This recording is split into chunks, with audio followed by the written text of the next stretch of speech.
Yeah,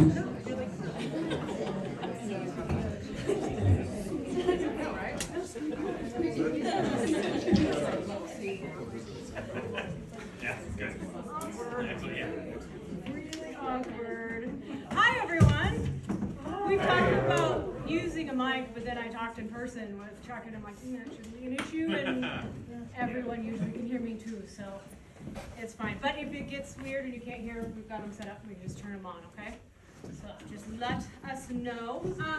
So Chelsea and I were just talking. We were thinking we'll go for a little bit, and then like a brief intermission for refills, and then we'll come back with some Q&A maybe. So get your weird questions. I'm tired. Get them ready. It's been a long tour, so I'm ready for the weird questions. I've lanced them all. It was a 2-hour car ride yesterday, and I was like, Yeah. oh, I did not expect that. Yeah. There's a 2-hour car ride anywhere. That's That's what I've true. heard. Yeah. That's true. Yeah, That's true. groceries, 2 hours. Yeah. Yeah, something specific in mind. Yeah, right. You want keeping in. Yeah, right. So I have some questions prepared.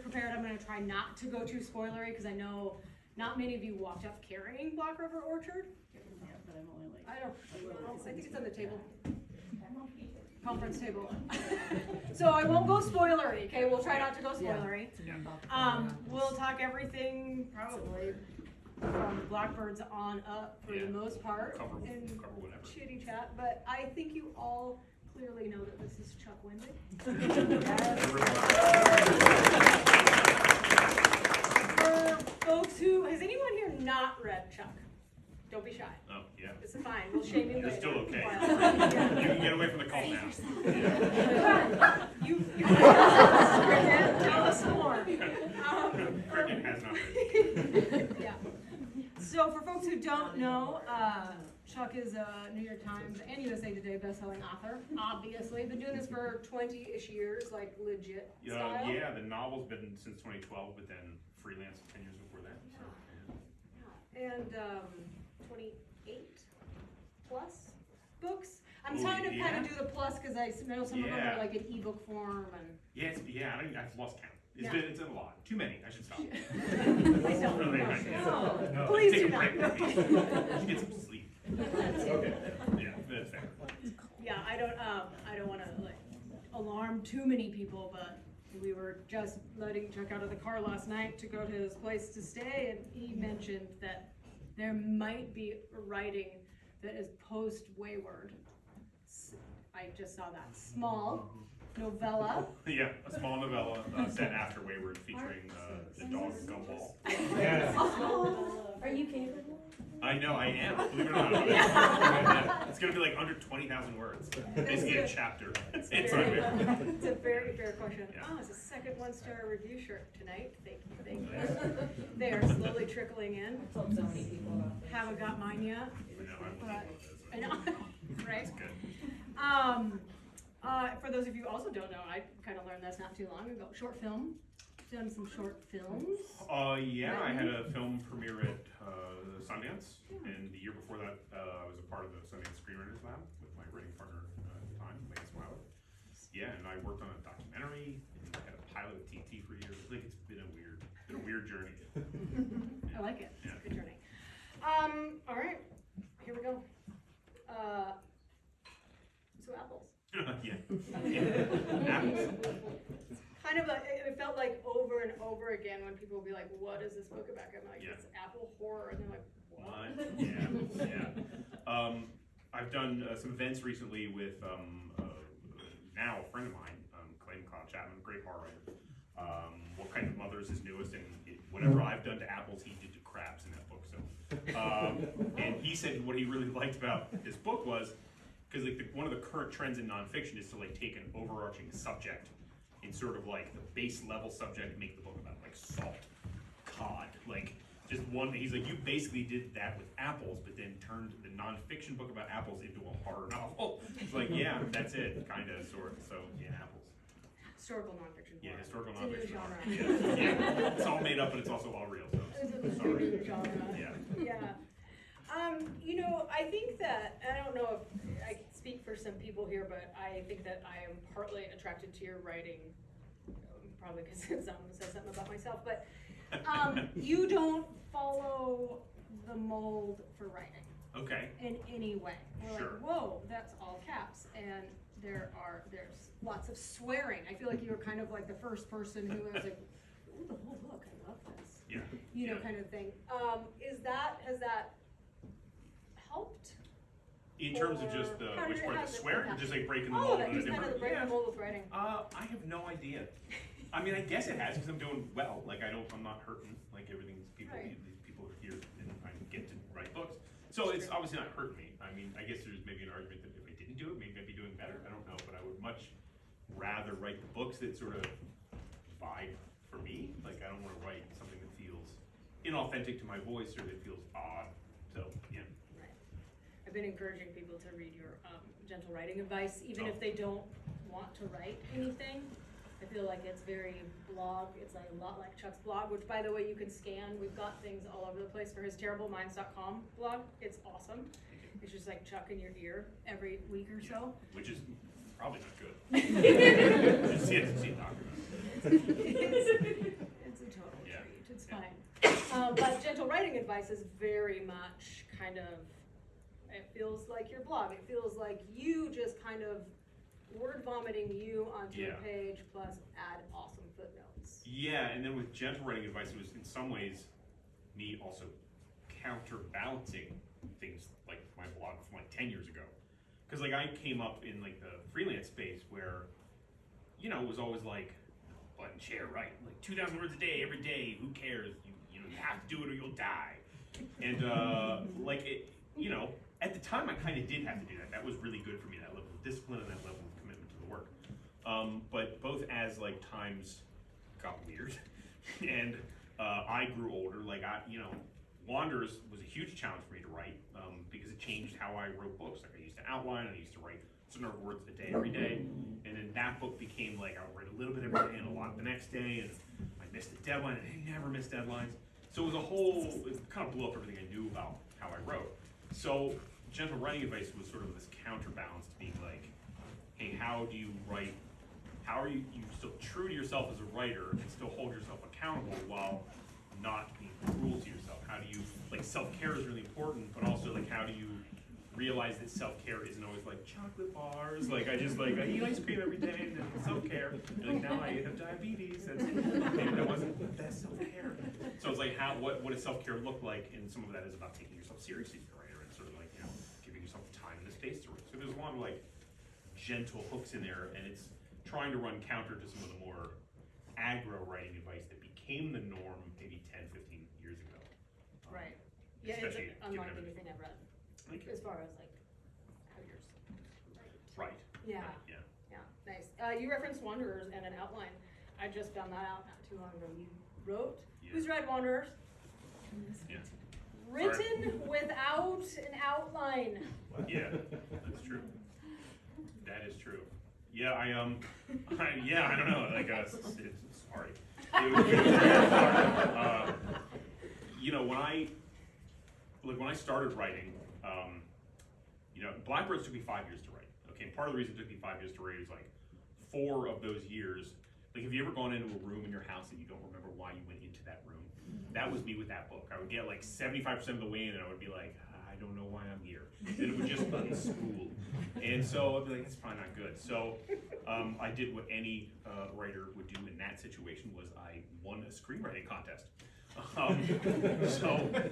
And in winning that screenwriting contest, the prize was like a year's worth of homework, because you actually got like a mentorship with a working screenwriter guy named Steven Sussman. Whoa. Sorry. I know, that's all right. It's nothing like. I like his work.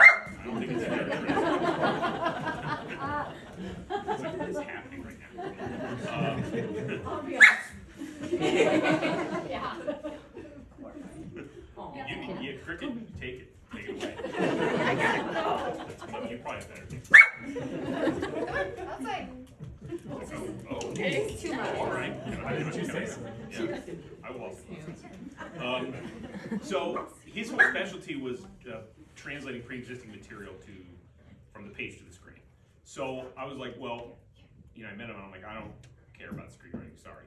I just want you to help me translate this book to like a screenplay so I can then figure out how it works and then write it as a novel. He was like, whatever, man. that's great. He said, well, the first thing we're gonna do is outline.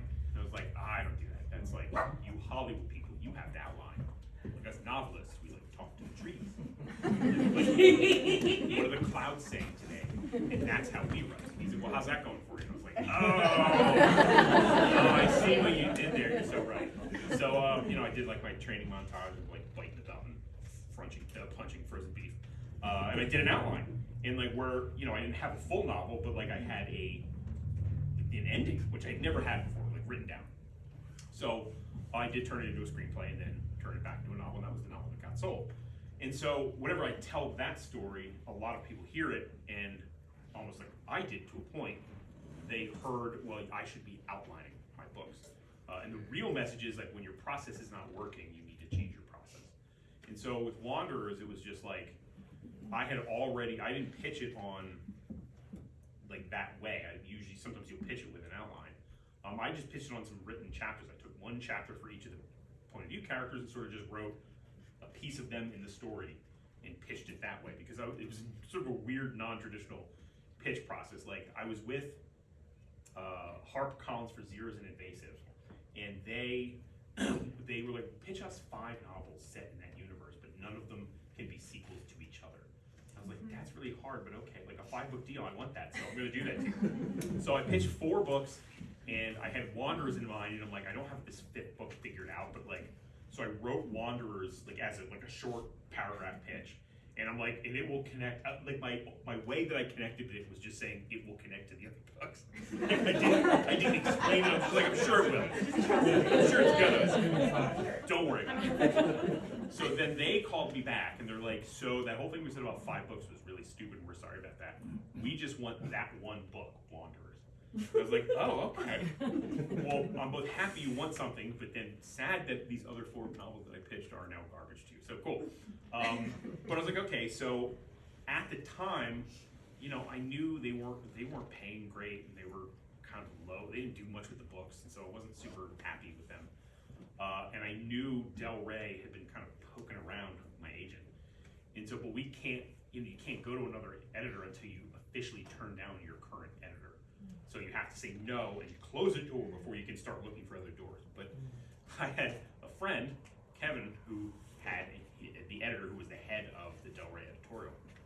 So I was like, hey Kevin, what's up? I'm just gonna send you these chapters of this new book I'm writing in this little paragraph thing. And you know, definitely don't send that to your editor. That would be weird of you to do it, and I don't want you to do it. Because then she might tell you she wants to buy it, and that would suck for me. Thanks. And so he did what I asked him to not do. And then we got the message in a bottle back, and it was like, yeah, you want this. So then I was like, I told HarperCollins, like, sorry, no. And we went there, and then they pitched it. So I pitched it on these scattered chapters, and then I just started writing one day. I think as a reader, you could argue the scatteredness of it for sure, but then only for a little bit, and then you're like, oh no, this is freakishly back together. It's real plotty, so I'm surprised that I made it work. I'll just say that, that's a book that happened, and I'm like, I don't know, I feel like there was divine intervention that made that come together. Because there was not a lot of editing. Really? Like, no, there was just some tweaks in the beginning. I mean, there was a lot of like little editing, like, oh, the sentence here, but I mean, nothing developmentally that was big and chunky. Like a book like that, I thought it was gonna be, well, like I wrote you 280,000 words. You're gonna like slaughter this thing. Because I went, I had a deadline, and I had 180,000 words the week before my deadline. And so I was like, I'm not gonna have a book by the deadline, but I'm like, I will. I'll do like a cool thriller pacing thing, and we'll like TV show it, where I do like a fast forward, and she's like, that's a stupid idea.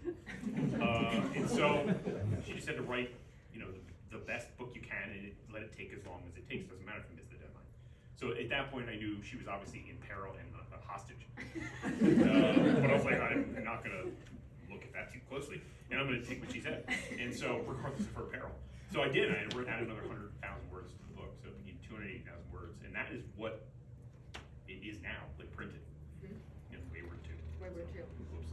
I remember when you were writing Wayward, it was when Twitter was a total hellscape. Yeah. So I'd see you writing, and, Yeah. and we'd be in like sci-fi book club, and we'd just read Wonders. I'm like, there's gonna be a sequel, and they're like, We all have. Yeah.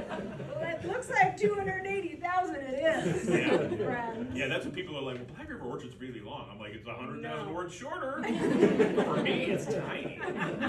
So, well, Almost a novella. yeah. It's really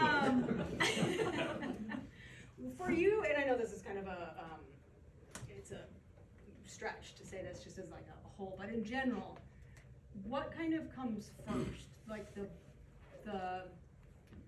real hardcore nitty gritty of a story, or it's time to write a book?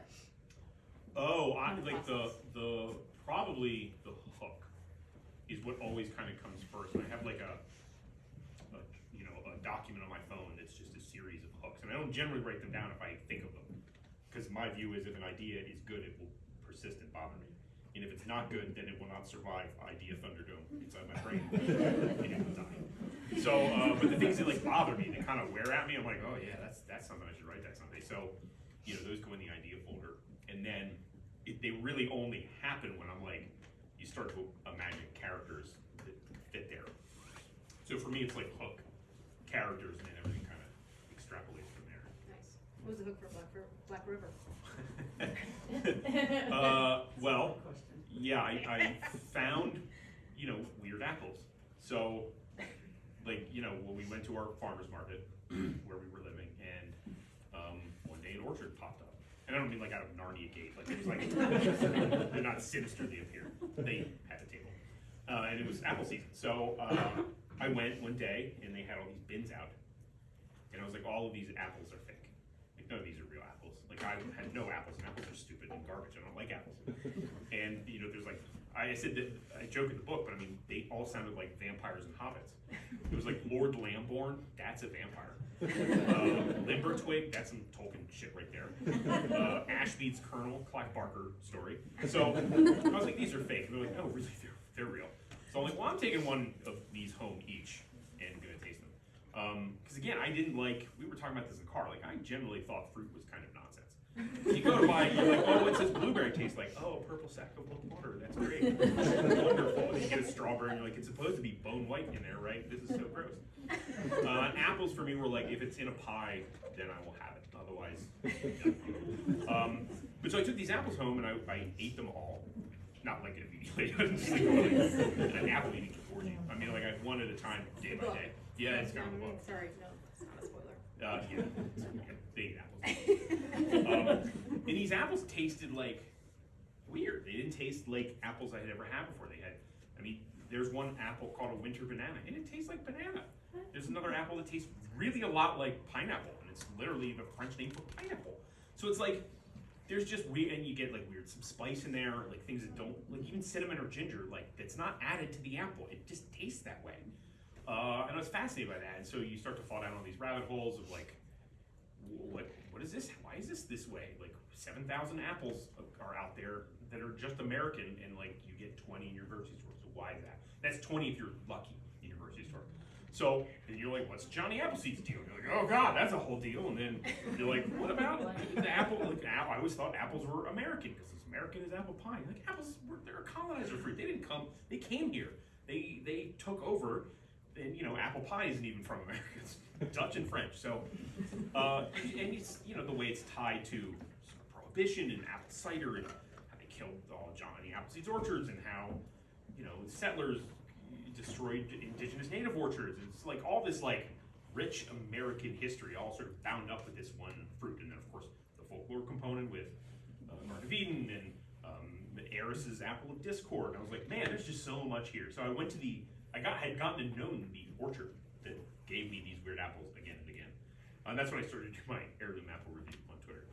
And people thought I had like a problem with brain parasite or something. So, yeah, and I was like, is that guy okay? He's talking a lot about apples. And I went to them, I'm like, I'm going to write a horror novel about apples someday. I think I have to at this point. They're like, sure, okay.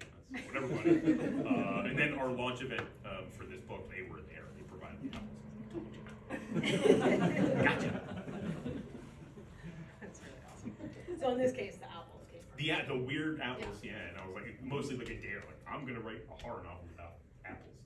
how long do you think I mean, you don't have to think, how long did it take to get this one down? Oh, like from start to finish, or from Yeah. idea to finish? Idea to finish. Idea to finish might have been like 2018. Okay. And actually, it was supposed to come out before, and be written before Wayward.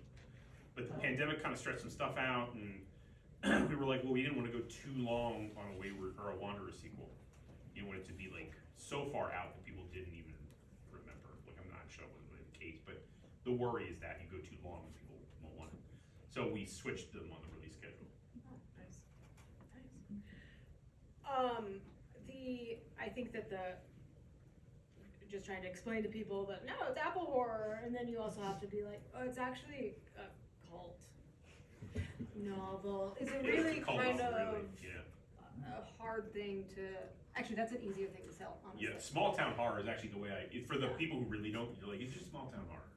You know, like weird small town horror, and then you're like, actually, there's the evil apple cult. And that's when you know you could, like, you trust them when you tell them.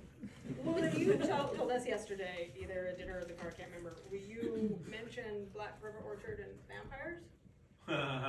Yeah, the real secret to this book is, like early on, as I was starting to formulate, like I had the core of that core.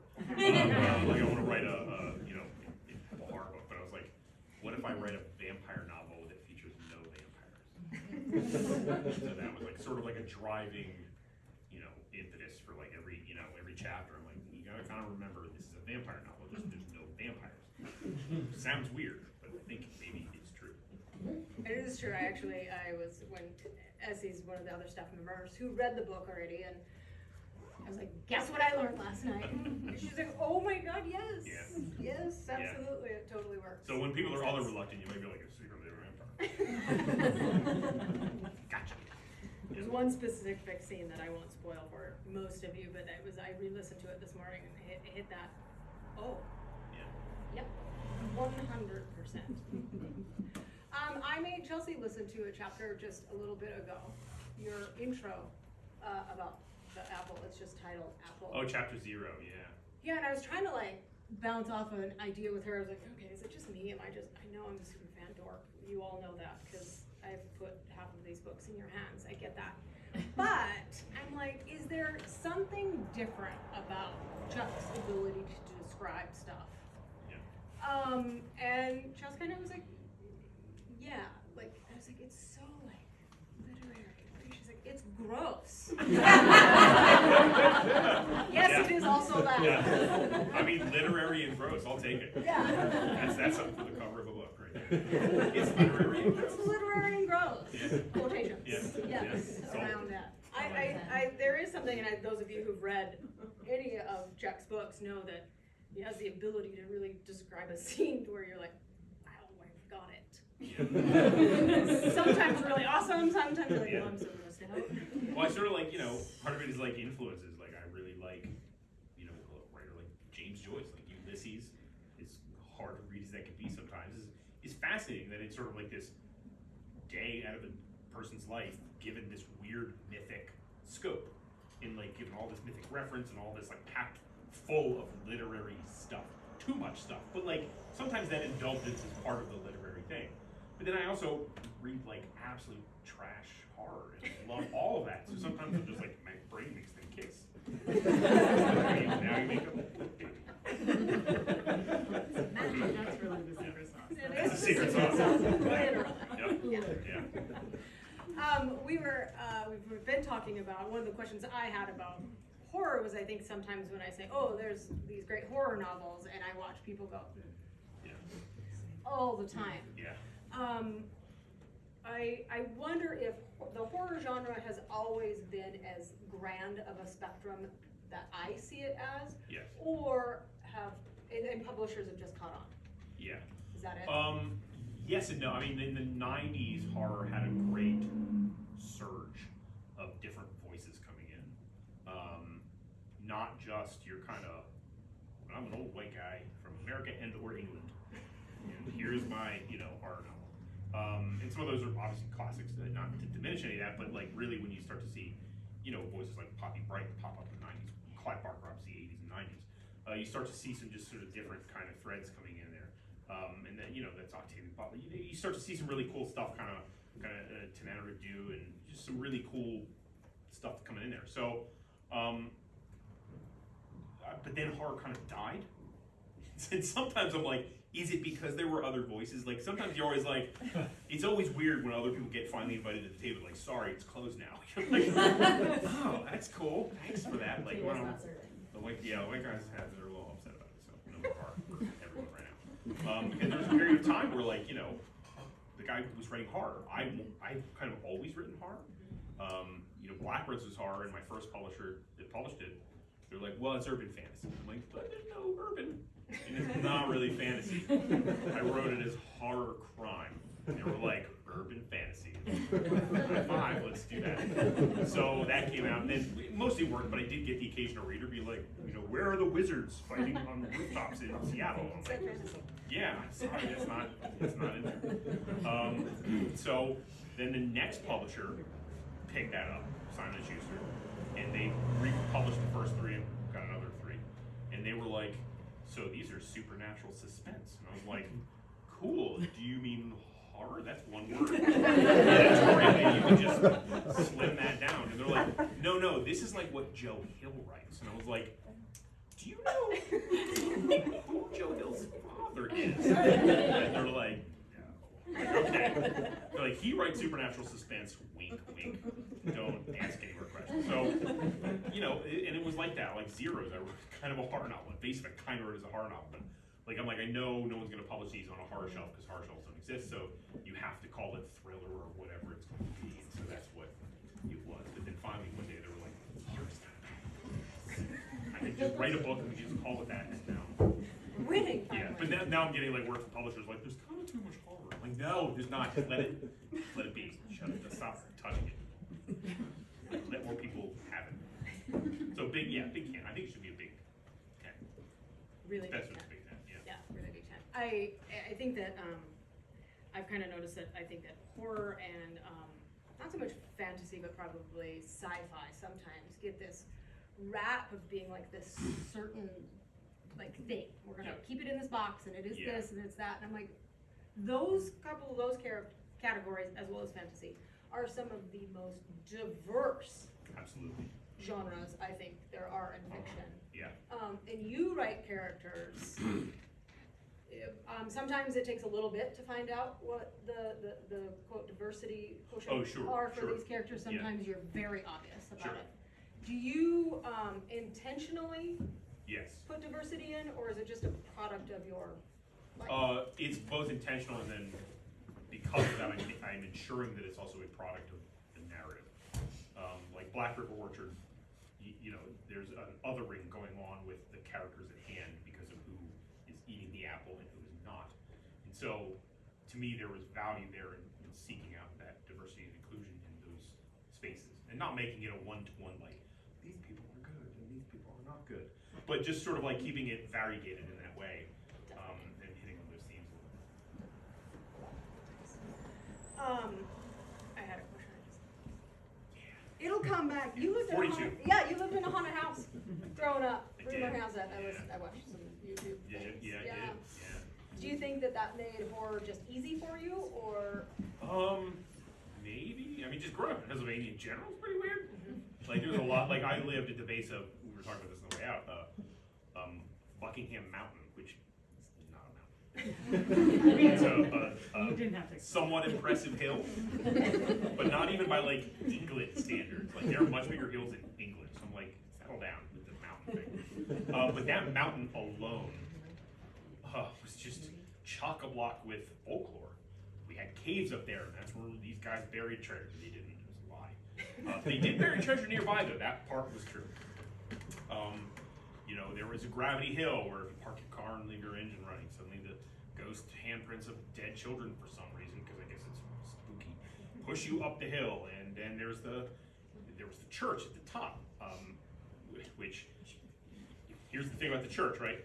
It was always said to be like, if you go up to this creepy church at midnight, the devil will appear and he will race you through the graveyard, and if you lose, he'll have your soul, whatever. And so they call it like the black church, the devil church. Point of fact, It is literally a Black American, African American church, an AME. So it was part of the Underground Railroad. So, but that kind of got suppressed and turned into kind of racist-y folklore. Not racist in the sense that they were on the surface telling you, oh, it's this, but like down below, they're like, it's black church, black meaning devil, but like it really meant it. And so once you sort of, and then you realize that that entire Rockingham Mountain used to be a massive community for escaped slaves. And then you're like, what happened to them? Because now it's all white people. You're like, no, America, you sassy goat, doing your American thing again. So, you know, it's like that's the kind of thing where like the horror there is both in the like the creep factor of go race the devil at midnight, and then the sub factor of like, but what did that mean and why did that come about and who was trying to scare you away from that church? And so, you know, Black River Orchard is very much that kind of like, hey, there's a bunch of oogie boogie stuff, and then there's actual like some really messed up stuff going on just culturally and in history of the place where I grew up. Right. You aren't terribly soft. Oh, you're gonna say literate. Like, Oh. I'm not barely the I wasn't yeah. gonna say anything, It's time to know. It's time to know. You aren't terribly soft on America or Americans. No, I don't think you should. Yeah. I mean, I don't know, That's all like, I what's have. the, yeah. No, I don't think it's good. I think that's not I how, like it. you don't get better by, like, I mean, I don't feel like as individuals you should be hard on everybody, but I think as a nation, as a culture, I think you have to kind of be like, you know, if you want this gold going diamond, you're gonna have to, you know, squeeze it real hard. You gotta, like, see what's going on. You can't just be like, it's fine, like, don't worry about it, because that's how, like, it's like mold in your house. Like, you're not like, oh, be nice to the mold. There's stuff going on. You want the house to stand and Yeah. be okay. You gotta scrape some of that. Yeah. With that though, it's really interesting because Wanderers is a rough book for I think a lot of us to get through, mostly because of the political content and the humans in there. Well, and then a real pandemic happened. And then that happened. Like people were calling you a prophet. Chuck Stradamus, I foresee. Yeah. Yeah. I'll say the one thing that bugged me out about Wanderers is that, like, out of everything I predicted, like, it was all kind of stuff you could have figured out. Like, it wasn't like a back pandemic is not odd. It's super normal that diseases jump, or the fact that political strife was going to boil over was anybody could really see that. So I don't feel like I was a prophet in any of this space. But then, like, the fact that there was a Black Swan predicted the pandemic in that book, and then in reality, Blue Dot, an algorithm, predicted the COVID-19 pandemic, and I was like, oh, like black and blue, Blue Dot, Black Swan, two BL fronted colors, 2 words. I was like, oh, maybe I did it. Maybe I may have released the like, I am sorry. Mea culpa. You broke the world. I broke the world. You broke the world. You know, you don't, as harsh as you are on some things, and as hard as some of the content is in your books, you do really, like, the endings are always, I don't want to use the word hopeful, Sure. but kinda. Yeah, I call them like Pyrrhic victories. Like there's a ray of light shining through a lot of dark clouds. Like it's not like everything's fine now, go home. Like, well, I mean, shit went bad, but like, you know, there's a way forward. Like having that, I think is. It's not that I don't like the nihilistic horror. I mean, I think sometimes it's what you need and what I want to read. Someone like Paul Tremblay can write some really just like, hey, did you feel good about your life? Read one of my books, and at the end, cry, just be sad, miserable, hopeless pit. I'm like, yeah, okay. And then sometimes you need that, and that actually also makes you feel good in a weird way too. But I can't really write that well. Like I don't always want to be like, and then they all died, and it was horrible. Like the end. Like you know, I gotta do something there. Nice. For somebody who doesn't usually like it being sunshine and roses coming back up, there's just enough there that's great, Yeah. but not so much that. Yeah, like I don't want all the roses are back, but like you can still Yeah. see one growing. But like there's There's other 3 people. It's Yeah. fine. people you have like faith in maybe doing good. So like, you know, really good people. Well, yeah, there's something there. Yeah. That whole like Mr. Rogers look for the helpers. Like there's a couple in my books, and then the rest. No problem. Right. Yeah. What's your favorite Chuck Wendig book? I don't know to read because I don't always just go back and like reread my books. That'd probably be weird. But I really enjoyed writing The Cormorant, the third Miriam Black book, and I really liked the first in Burns book. That was one that I wrote and self-published initially. And my agent actually generally believes in everything I do. And she wasn't really sold on Atlanta Burns being a thing. And I was like, well, that's cool. I've already written it, so I'm just gonna self-publish it. And then it did pretty well, like in self-publishing. And then, admittedly a mistake, but Amazon, as the publisher, came sniffing around. They were originally Marshall Cavendish tied, like they were not full Amazon at that point, but they scooped it up and published it. And then, of course, because they were Amazon, like, never in bookstores. I'm like, oh, good. Cool. So I don't know who's even read it, but I like writing that one a lot. Nice.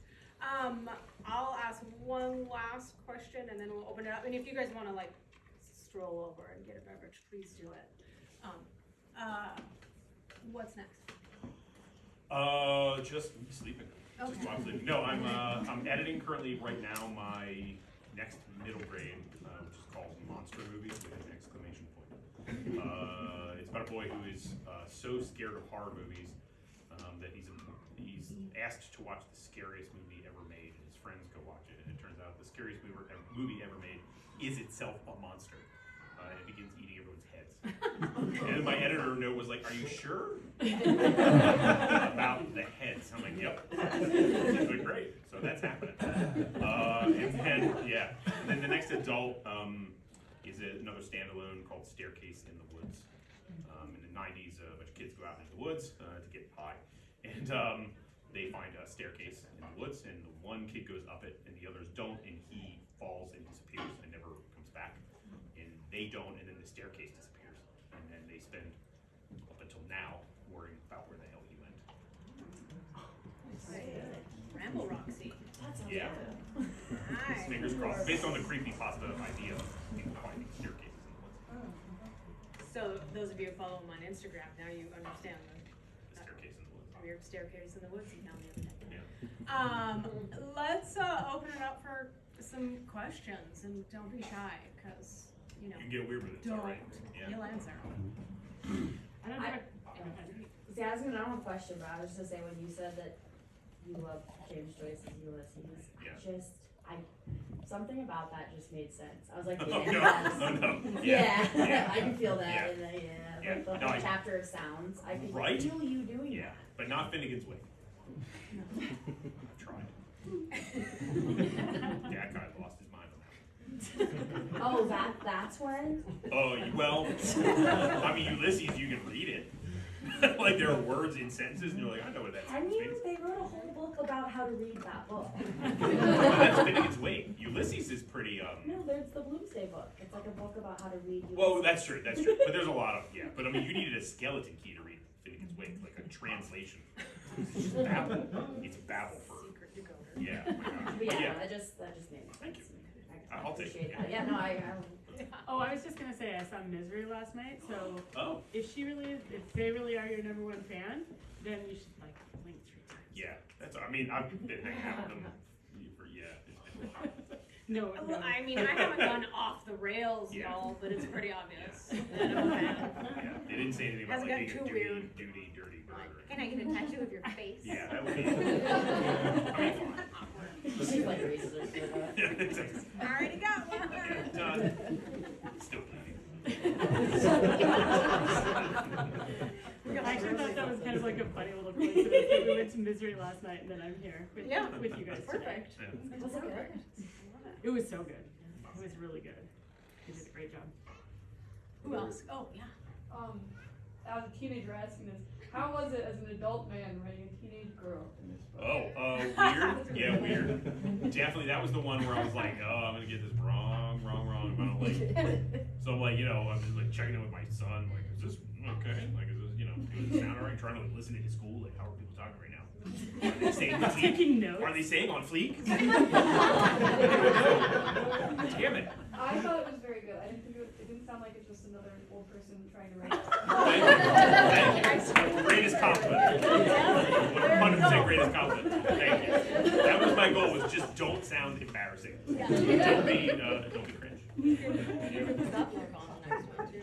not an old guy. Not an old, yeah. Writing teen top. Yeah, yeah.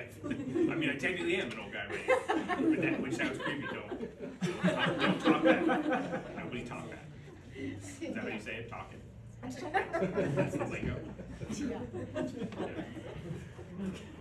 I will say one of the weird things about that is like writing that, you know, one of the worries that like the editor and I had was like, we're in such a particular moment of time where like slang and even the platforms we're using are shifting under our feet. And like, it's like, well, is TikTok gonna exist? You know, it's getting, you know, banned. It's, you're like, which not, but is it gonna exist by the time this book comes out? So like, we're trying to like kind of like, I'm gonna throw in some fake social media networks just to make sure like this is an alternate reality where, who knows, maybe TikTok's still around if it's gone by the time the book comes out. I don't know. Like, you know, I wrote gentle writing advice and there was a lot in it about Twitter and I made jokes in there, be like, who knows if Twitter will even be around? And like, now the book came out, I'm like, well, is Twitter even really around? Kinda not, so, called it. Yeah. Are you? Right there. Yeah, Invasive was about how Elon Musk was bad, and that was years ago. I'm just saying, I called the Elon Musk thing early. I don't know. Yeah, no, Called him. We're kin on that one. Right. Sure. So with the literary gross, I'm trying to think of how I'd explain why your writing is gross, and I think one of the best examples is the little bit of apple juice that lands on your chin, which now I notice every single time. So do you just go around noticing tiny little gross details and you're like, that's going in the vault for my next book? Like, Yes. Yeah. It is exactly that. Yeah, like part of it is like writing, I think at this point, literally hundreds of Apple reviews, and you start to like kind of pay attention to the sensory things that are happening. Like if an apple's tannins are super high, it will literally feel like it is drinking your moisture as you eat the apple in a vampire-like way. And I'm like, man, that's messed up. I shouldn't feel thirsty after eating an apple. It's not salty.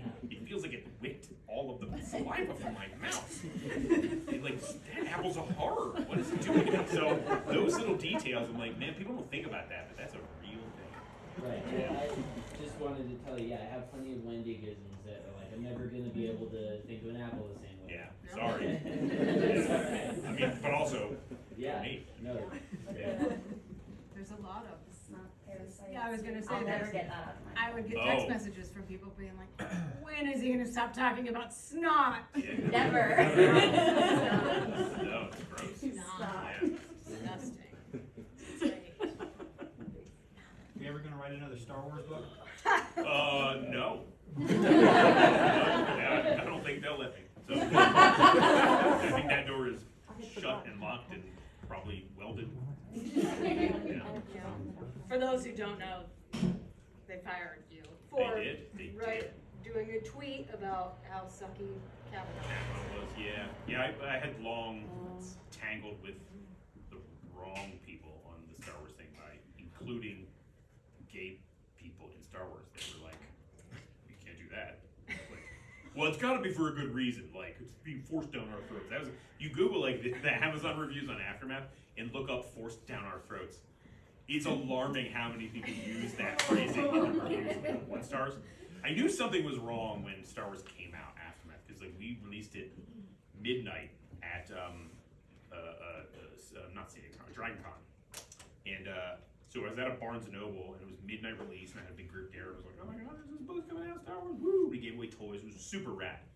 And then, you know, like 2 in the morning, we get the car to go back to the hotel. I'm like, I'll just check Amazon to see like how my rankings are doing. And I already had 10 1-star reviews. And like my first reaction was like, oh my god, my book is terrible. Is it even in English? What did I do? And I'm like, what did the publisher publish? That's not my book. 10 1-star reviews, and then you start to read them, forced down my throat. You know, not woke culture, but then it was PC, whatever they were saying at that point. Oh, SJW. That was the thing. SJW culture. And I was like, oh geez. Did Like, you how have did one they? gay character? Yeah, well, multiple, but one point of view character. And then later, once I knew that that was upsetting them, I'm like, I'll put more in. Like, what about a cool trans pirate? And like, well, you know, I'm gonna make everything. I'm gonna bring Jar Jar back. I'm like, and I did. But this is gonna make people super mad. I mean, it's super, but then they super loved it, and I felt really good about that. So you just set out to like piss off Star Wars. Well, fans once at you that point? start, and I know I can't put those snakes back in the can, you're like, you might as well let the snakes go. Like, let them live their best life.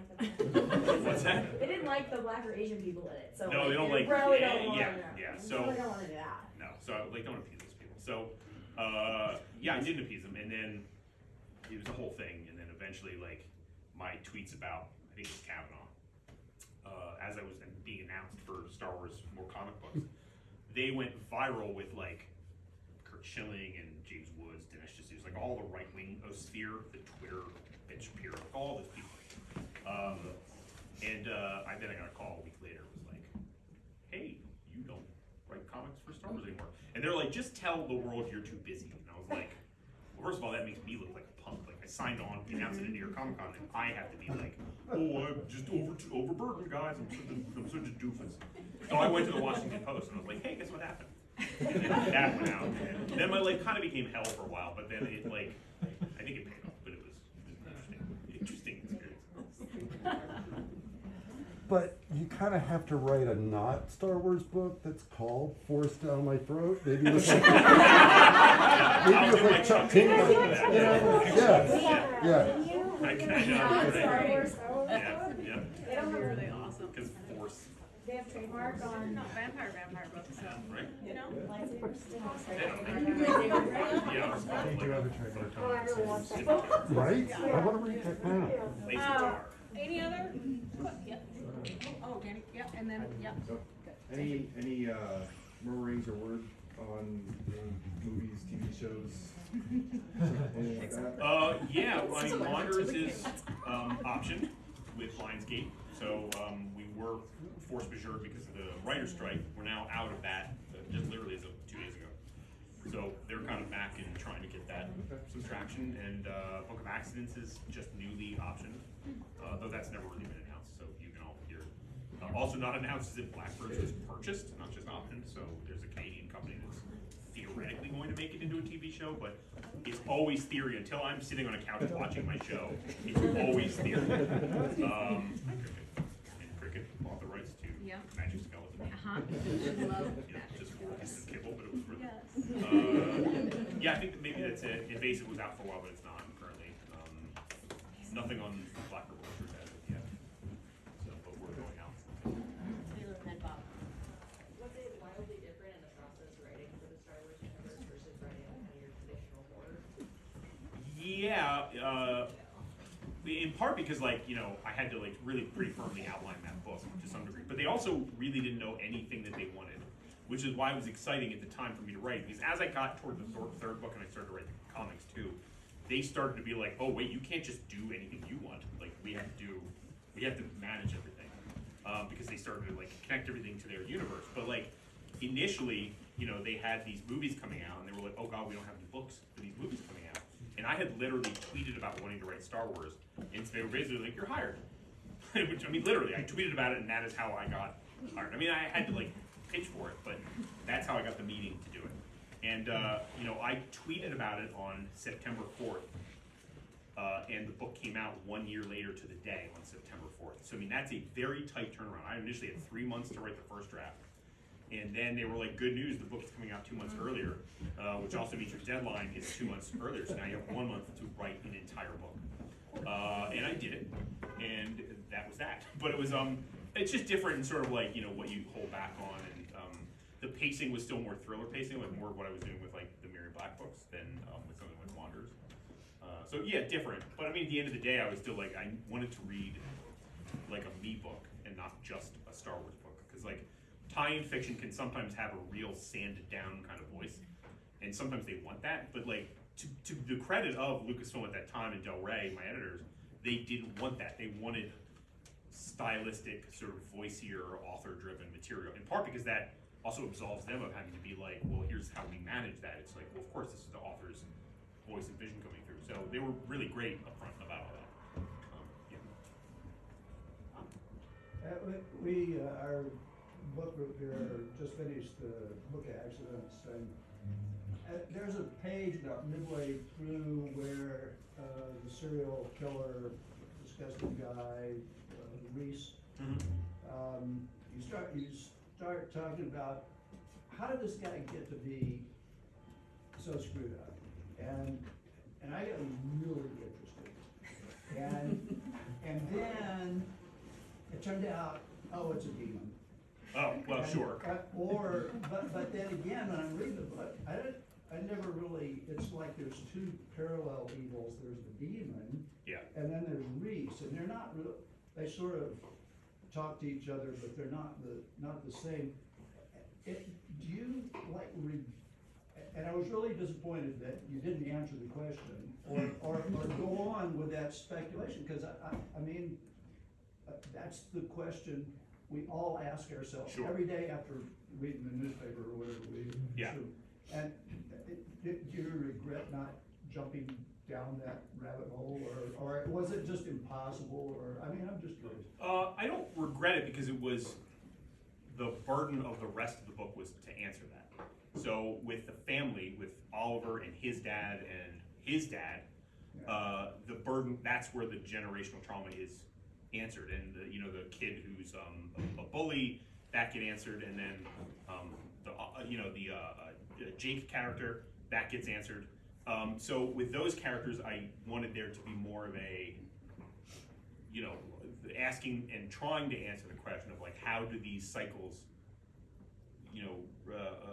how are they recursive, and they keep repeating and looping, and how do you stop it? And just, with like Oliver's father, stopping it wasn't necessarily enough. It's not necessarily healthy to just be like, well, my father filled me with terrible stuff, and I'll simply hold that all back, which is also just like, I'll hold the toxic stuff inside of me until I basically die from some sort of like psychic poisoning. Like, that's not healthy either. So I was grappling with that, with what I consider to be like the sort of real characters. But like, Reese is an example of someone who I think, and same with the demon, I think there's just sort of a fundamental aspect of kind of a human evil. Not necessarily, they're the corruptors, not the ones you necessarily worry about how did they get that way. Sometimes I think it's also fair and hard to have kind of a primeval, something's gone wrong, and there's just an aspect of evil that you have to resist and you have to deal with. It's about the characters who are interacting with those people rather than trying to make someone like this serial killer be like, well, how did he get that way? The guy, how do we find out if he's okay? You know what I mean? Like, I didn't necessarily want to answer that question for him so much as the rest of the main characters. Your question? I did have a question. Yeah. Thank you for remembering that I raised my hand. Sorry, I know you weren't having a raise at the moment. You probably heard that. Did you random straight? She's like, crap, I'm still here. Sorry, yeah. You don't have to ask you now. You don't want. No, that's totally fine. You are Chuck Ramis, so like it's okay.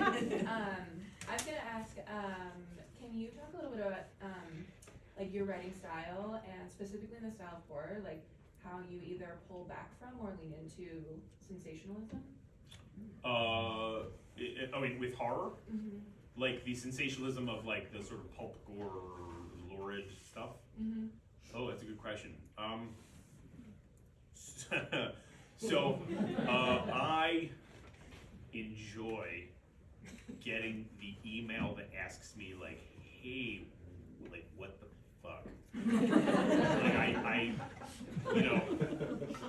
and I just sort of, there's like an aspect of me that's sort of like, I do want to freak people out sometimes. It's the same way, like, if I would write stories like with friends and stuff in high school, you'd want to watch them read it to either be like, are they going to laugh in the laugh spots, or are they going to be like, oh, and then freak it? You know what I mean? Like, you want to know if I jump out and go boo, like, is it going to work? So some of that, the luridness is simply that sort of pulp desire to be like, yeah, no, I just want to mess you up a little bit. But then that's sort of like to go back to the sort of literary side, like, is just to make that be, both rich in how it's described and literary in how you put it out there, and not just be like, man, it's super gross, right? And not be too splattery.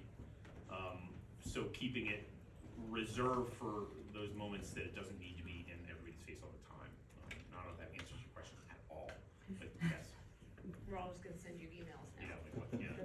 Well, that was the thing. Like when I was talking with Clay, his book "What Kind of Mother?" Like it's basically like if Nicholas Sparks.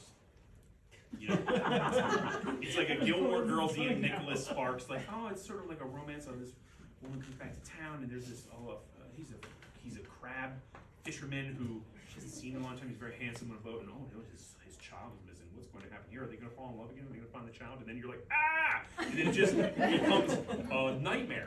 And so it turns like a Nicholas Sparks, and it just destroys your mind.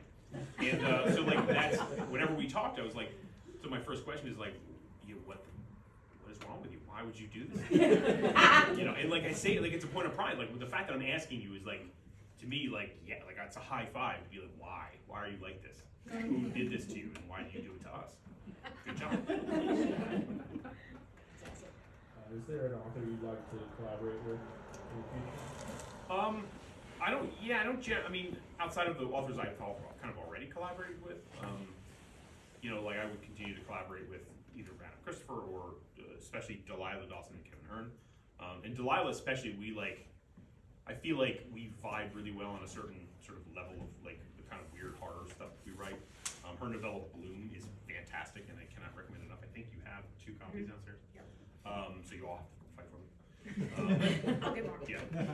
It's super good. It's like, you know, Hannibal Lecter, but 2 girls. Like, it's like really, it's super cozy and sweet, and then it's like with Clay's book, you're like, ah, not anymore. Oh, no. And so I would collaborate with her. But like, generally speaking, mostly I'm just happy to be near other amazing authors and to read them. Yeah, I'm just happy to be here. Yeah, Shells. When you're in a regular grocery store, no rare breeds to Yeah. be found. Yeah. What apple are you going for? A great question. It's a fairly new apple called the Cosmic Crisp. It's a great apple, and I have upset people by saying I don't generally like the Honey Crisp apple. That's not always the case. Sometimes from like a local orchard, it's pretty good. But usually from a grocery store, it's been sitting a while, and they're not my favorite. And like whenever I talk to people, and I'm like, "Oh, what's your favorite apple?" They're like, "Honey Crisp," and I'm like, it's like asking someone like, "What's your favorite Transformer?" They're like, "Optimus Prime, the one I know." And you're like, "It's fair. Optimus is an amazing Transformer. I'm not shading Optimus Prime, but like you want to be like, I want kind of a weird one. Like, what's your like deep Transformer nerdery? Like, is it Windblade? Like, who is it? Like, who do you like? Like Optimus. So Honey Crisp is kind of like that. I'm like, of course you like it. It's a good apple. It's a nice sweet apple. But like I really want an apple that has a tartar component to it. And some people are like, oh, but Honey Crisp is very tart. I'm like, I do not find it that tart. And there's way too many crisp deviations, like the Ever Crisp and the whatever crisps. The Sweet Tango is also like, and they just get sweeter and sweeter to the point where they're like candy. But Cosmic Crisp kind of went the other way. It's still a Honey Crisp as one of its parents, but it's more tart and crisper even than the Honey Crisp, which I like a lot about it. But does it waterboard you like a Honey Crisp does? It does. It's pretty, yeah. It's also a reasonable size. You can eat it. Yes. Because Honey Crisp. Some Honey Crisps. Some of them are like the size of a child's head. Yeah. And you're like, that's a lot of apple. And then you have to imagine you're eating. It's a commitment. That's exactly what you do. It can be a commitment. Yeah. I think one of my favorite lines that gets repeated a couple times in Black River Orchard is very beginning is when you're like, the red delicious apple is like neither red nor delicious. Yeah. I feel like that needs to be on some merch. Yeah, that's the Judas for the liar apple. Yeah. Neither red nor delicious. Yeah, no. And that's like one of those apples that once you get into like big agricultural apple history is like, well, the red delicious travels well and looks nice on the shelf. And those are selling points. But you notice nowhere in there like, but it's tasty, right? And they're like, it travels well and it looks nice on the shelf. It doesn't even have a nice texture. It's literally pithy and like, it's gross. And it has a really rough aftertaste. Yeah, Yes! It can be, it's really Like, no apple in that apple. yeah, it's the worst part about it. Actually, because like I did a grocery store taste test of apples, and the Red Delicious fared much better than I thought. Still badly. But the thing that really tanked it was that like licking a battery aftertaste. It makes like they suck your mouth dry. Yeah, you can. Yeah, the Red Delicious. How It's a about vampire. We're just like down on Red Delicious. Nobody likes Yeah, them. nobody likes them.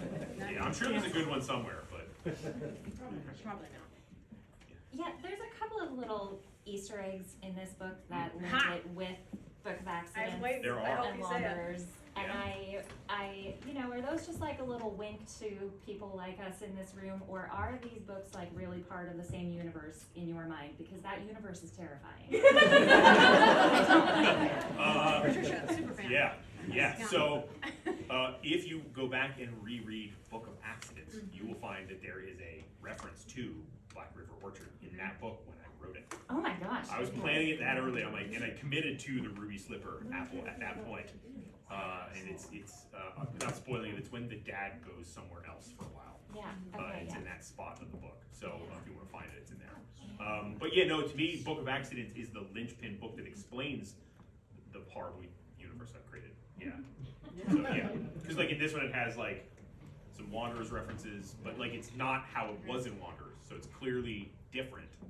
And like Jed Homaki is referenced in there, but it's clearly different. Like you read the author bio, it's not how it goes in Book of Accidents. So Book of Accidents is the sort of answer to all of those. So on the one hand, it is just for readers who are like, I am rewarded by recognizing, like I know that guy. But then when you like kind of understand that book and the sort of cosmology of Book of Accidents, you start to see like, oh, there's the possibility there's all these different universes and they're all tweaked in a different way. So it's not necessarily that this is all happening in the same place. No, it's happening. Yeah, that's sort of like 99 universes of Book of Accidents is sort of one possible explanation. There's a statement, there's a moment where you're talking about Joni in Black River Orchard, and it says she used to own a glass blowing shop in a small Colorado town. That's right. Yeah. You right, I assume? Yeah. Yeah. Well, there's in Wanderers, I think it's Benji is at a diner, like a ruined diner, and he finds the part where Miriam Black carves her initials into one of the things in that. Yeah. So there's like That's awesome. Just in the same spot. I was like, well, why not?